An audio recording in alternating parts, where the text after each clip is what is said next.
I got to do this video, and I'm doing it with good intentions, but I got to pose a question because this is on some street shit real quick. So I was talking to my dad. Now, this is all hypothetical, but I was talking to my father yesterday. We got reconnected after being estranged from each other for a long time. Let's say you got a family member that make it out the hood, gets a big deal, right? And then decides to just cut off the family for like each one teach one. When a brother make it out the hood, you're supposed to go back and get your people. Maybe not everybody, because everybody can't be changed and trained, but at least half of the bloodline can be educated to be able to sustain themselves in a business world in a new tax bracket, right? This is all hypothetical. So let's say one of your family members committed a dumb crime that nobody knew about, and they got to serve 5 years in the feds. If your whole family sell dope and they got felonies, and you know what I mean, some of these niggas, you know what I'm saying, pull that trigger, why would you expect people to come visit you? Like writing you a letter and stuff, I don't know what dudes was and wasn't doing as far as that goes, because letters do help. Commissary helps, I get it. But on some street shit, if your whole family is from that way for real, why would you hold a grudge against your own blood? You know, get the bag, start a family, duck off, fuck y'all type stuff. Like, what? You that mad, bro?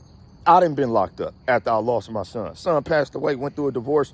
I beat up 2 cops. I'm looking at 10 years, 15 years, right? They reduced the sentence. I never made it to the funeral. I wasn't getting commissary, no visits. I figured out how to gamble. You know what I'm saying? Couple dudes got out the way. I beat them up, took some of their stuff. This is the reality of being locked up. For some reason, dudes want to hold grudges just because you was in the joint and you might have had to take a life. This is what comes with that environment. You don't want nobody running that booty hole. If dude telling you he gonna take your stuff or he gonna physically, sexually assault you, we already know you got to put him down. I understand that you might have blood on your hands and it might have changed, but you ain't did nothing that the family wasn't doing for a long time. Hypothetical. So how do you justify riding in Escalades or whatever with white boys as a black man who wouldn't even mess with you at all, bro, if you wasn't rich and famous? You see what I'm saying? So, like, don't that sound like some traitor shit? Not to the hood, you could say, oh, he made some, you know, better decisions than y'all family. No. A nigga gets out, gets a blessing, gets an investment, stars align, blows up. Let's just make it hypothetical. It's all hypothetical. So it blows up, right? Common sense is to find forgiveness. You want the people that was there from you for day one. You can't black out. And this is what I'm telling my father. You can't black out all of the years people were spoiling you rotten. You wasn't riding in the truck. I was. You know what I'm saying? A man might not, you know what I mean? You wasn't around when people got killed. I was. You know what I'm saying? You wasn't around none of this stuff. You never sold dope. You wasn't really selling weed. A petty thief, basically. You know what I'm saying? Like, if you're going to be a petty thief and then rap about dope and guns and stuff, it's just so weird because I'll see people doing this. Like, I know for sure at one point in time, I might have been, hypothetically, let's say I was selling dope with this kid's father. Bro, you wasn't there, bro. So it's like, why wouldn't you kick back to the family when the family built you into what you are? If you want to hold grudges about people not visiting, that is petty. Because at the end of the day, anybody that's really from the streets, at the end of the day, my phone started going dead, sorry. Anybody from the streets knows that you ain't going to no fed joint or no prison when you a felon. And you might have a warrant. That's a setup. And then people want to get soft and hold those type of grudges against their own blood. What are you talking about, bro? It's crazy. Yeah, you know what I'm saying? Once you make it to a certain level, you got to sustain yourself, continue your education. From the outside observation, you've done that. I understand that. People ain't welcome into, and don't nobody owe nobody nothing. But at the end of the day, let's say you got real drug dealers that built you up. You do something stupid, get you in the clinks. We can't be there for you. You know what I'm saying? You get out, stars align, and now you blow up and just forget everybody. That is some corny. For me, man, it's not about being, because I want my brothers and sisters to make it out the hood. I know how hard it is. But at the end of the day, bro, it's kind of foul and phony when you ain't never seen a life taken for real outside of maybe that one incident being locked up in the clinks. Like you ain't never, you know what I mean, spend $25,000, which I've witnessed before, you know, hypothetically, on cases, bro. $50,000 on cases, bro. Like, wasn't there at all, bro. So it's just a weird thing, like the black community. I see a lot of black rappers, right? A lot of black people specifically. They get the bag and then they run with it. And they go and marry the opposite, like, race. Some of these niggas marry the opposite gender. And they forget their own family. They forget their own family. The money will change you, bro. It's like, how long are you going to hold on to grudge and not logically see that people couldn't be there for you? It's just weird. It's really just weird, and it's upsetting, because I talked to my dad about this. Like, we was talking about fake rappers, Tekashi, just all these dudes, right? These muns ain't never really was hustling. You ain't never really a thug. You ain't never been a gangster, bro. Because honestly, being a gangster comes with trauma, dude. Anybody that ever really spent time selling dope in a car, in a house, PTSD comes with that over time. Because you always looking over your shoulder for the cop or a robber, bro, or a fiend who might rob you, like, or another dealer who might pop you. Like, PTSD gets developed within this lifestyle, bro. If you ever hurt somebody, you know what I'm saying, you're gonna wake up with cold sweats. You know what I'm saying? Like, I've been there, waking up with cold sweats, nightmares. It's certain things that you just can't fake. And when you know that certain people ain't feeling that karma from their actions, you know that they ain't real, bro. Like, being a thug and a gangster ain't what it's cut out to be, bro. It's not some shit that I'm gonna just keep it 1,000, because I ain't gonna be name dropping this shit. This is hypothetical, but that's that's weak, bro. That's weak, because people ain't even got the trauma, yet they get rich from our trauma, from our lifestyle. And some of these people are family, and they just don't love us. It's the craziest thing, where you could love a kid, sleep in the same bed with them as kids, grow up with them. You know what I'm saying? You can remember walking to the store when the mug was like 12, 13, spitting fire bars then, different technique, different style. And you was there for them. And then what? You go do some dumb shit that nobody knew about. You get locked up, and you expect everybody to be able to just drop what they doing. You already know if the hitter, you know what I'm saying? If you in the streets, the truth is dope dealers work for the fiends, bro. And the truth is a dope dealer ain't no better than a fiend. Because not only are you destroying that person and the community, you destroy yourself. You understand? I know that they're not better, right? But at the end of the day, bro, if you really been in the trenches, dog, if you really been in the field, you know how to conduct yourself, you know the risk, and you know what it is when your ass get caught. Niggas ain't getting visits like that. Come on, bro. I ain't getting no visits, bro. Like, stop it, bro. I had to figure out how to gamble and do all of this. Who not to talk to and who to talk.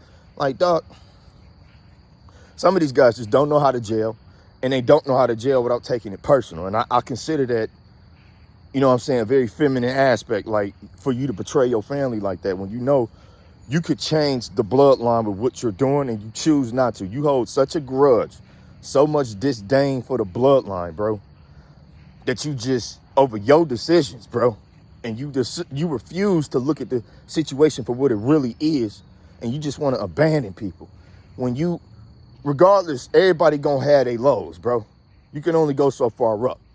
And in the event that things slow down, which I would never wish upon anybody, you want the realest people as pillars underneath you. That way, when you fall, you already know you got your blood that's gonna support you, sustain you, and get you back where you was at before the fall.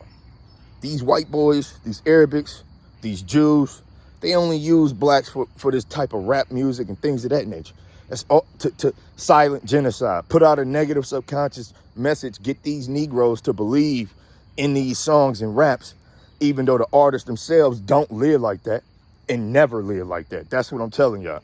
And y'all be eating it up too. Y'all, this is why I don't listen to certain people's music, even if I like it, even if I'm related to a motherfucker, because you know for sure I rode, you know what I'm saying? There was a time where I'm riding in the truck with your daddy with a kilo under the seat. You see what I'm saying? And I ain't even know. They tell me once we get there, you know, we got a key under the seat, reach under the seat. What? I just drove from east side Detroit to the west side, and I'm flying with this motherfucker under here, and y'all ain't tell me. Well, we ain't want to tell you because we ain't want you nervous. Nigga, Real life story. But anyway, again, I ain't been in Detroit in years. I ain't with it. I work as a personal trainer. I'm a professional bodybuilder, a data technician. It's contractual. I'm not working right now, but at the end of the day, bro, I'm a legit citizen, right? I don't condone destroying the community and my soul and my mind and my people. You know what I'm saying? It's so many different facets to this shit, but it's like, when in terms of gangster rap, a lot of these guys ain't got bodies. I happen to know some people specifically who don't got bodies, and they make a lot of money telling y'all this, bro. This is not a hate video. This is not me condemning a man or judging a man. This is an observation. And the real life observation of the situation is this. Bro, no man on this planet should leave a family behind it. And if so, not their whole family. That's weird. That's when you know you corrupt. You've been corrupted. See, people change when they get some change. You start looking at people a little bit different. Oh, you wasn't there for me. You ain't visit. I feel some type of way. Bro, so you gonna let your people, when selling dope and stuff is all they know, you gonna let your people continue to die, kill themselves? Yeah, get smarter, stop, invest the money, yada, yada, yada. Y'all don't understand the slave mind. Don't try to defend. I'm not defending their actions, but don't try to assault certain black people, because I'm speaking specifically on the black community. Some of these people, that's all they know. I know some guys that were great at basketball. And I asked him, I say, why you ain't pursue basketball? I even asked my own pop this. He was cold at basketball. He ended up getting shot with a .357. He got shot like 3 times, once in the lung. So he only got 1 lung, you know what I mean? So he had some stuff happen. People hating on him, hustling, you know what I'm saying? He was a handsome, dark-skinned man, had hoes, had the money, the bag. People tried to catch him at the court, hit him in the leg. He got hit in the lung. You know what I'm saying? Somebody came through a window one night on my pops, hit him, bow. Like, it's just, like, these are real life stories and real life experiences. And niggas is like, sometimes your dream will get taken from you. My dad was cold at basketball, but even before he got hit in the lung, and even when he got hit in his leg, he could have rehabbed his leg. And I ended up asking him, why you ain't go to college, Pop? My man's looked at me with eyes filled with tears. Eyes got red than a motherfucker. He like, because this is all I know. Real life, heart-to-heart story, like, when you're dealing with a slave mind. I ain't calling my dad a slave mind, but there's a slave mind behind why he couldn't see the light at the end of the tunnel. He really didn't believe in himself. This is my culture. We've been trained not to be able to think differently, bro. And it breaks my heart, bro. But because this is my culture, and because I do have actual real life experience in the streets, selling dope, being around it, I'm not lying. I know for sure that there's certain cats out here that makes a lot of money lying, bro. And it's just like, it's weird. It's fucking weird how you can abandon your family and you the fake one. And we loved you. Hypothetically. It's just weird because I see it so many. Tekashi's another fucking fake gangster out here. You want to be in the circle like other people I know. You know what I'm saying? You was in the circle. You saw people chopping up. You saw us answering the phone. You might even rode in the car a couple times, to do a couple drops. But you ain't no hustler, bro. Wasn't never in that lifestyle, bro. Like, you was in the life, but you wasn't in the lifestyle. You was around it, bro. You was collecting gifts. You know what I'm saying? Chilling in the crib, eating, right? That's how you know what I mean? Like, nicer clothes than even me, and I'm hustling. Like, come on. Like, you was spoiled, youngin'. And then you gonna do that? Like, and I still got love for, I love all these fake artists. I love everybody on the planet. But what I don't support is brainwashing the masses with y'all music, convincing them who y'all are. Meanwhile, it's people like me out here who can actually listen to your music and know you're lying. It disgusts me, bro. And then society is built like this. If a man is connected to a celebrity, for example, who is in that type of industry, a rapper, right? And you come out with some shit, it sounds like you're hating. It might be, why wouldn't a real thug hate a fake rapper who might actually be their real family, hypothetically? But why wouldn't a real thug or ex-thug, right, ex-criminal, ex-dope dealer, why wouldn't they hate? How? Because you don't live this lifestyle. How the fuck does that work? Like, people don't want real. Y'all want narratives, dog. Y'all want the illusion of real. The worst part about y'all actually buying into the illusions is not, then you take that illusion and you live it out in your own life. This is why the black community is suffering, because y'all actually buy into this shit, bro. These Jews took over the music industry and they put these negative images and energy into our songs. And next thing you know, you got subconscious programming and you got a bunch of brothers and sisters living this ghetto ass mentality out. Bro, this is, dog, it's a plan. There's an agenda with this. And then when you artists get rewarded for this silent genocide, for this evil, who's really rewarding you? God ain't rewarding you for that shit. You getting rewarded from a whole different demonic spirit, bro. Like all of y'all. So just keep that in mind to you hip hop artists, to you gangster rappers, you drill rappers and shit. Y'all motherfuckers is living in a studio. You eating good, you focusing on yourself, your family, you're focusing on the money, companies you building. Stop lying in your songs. Don't change it up. Don't try to act like you ain't creating music. You are making music. Just because you changed the title or the narrative as to what you're doing in your songs, you want to make them more theatrical? This ain't no PG-13 movie. It's a rap song.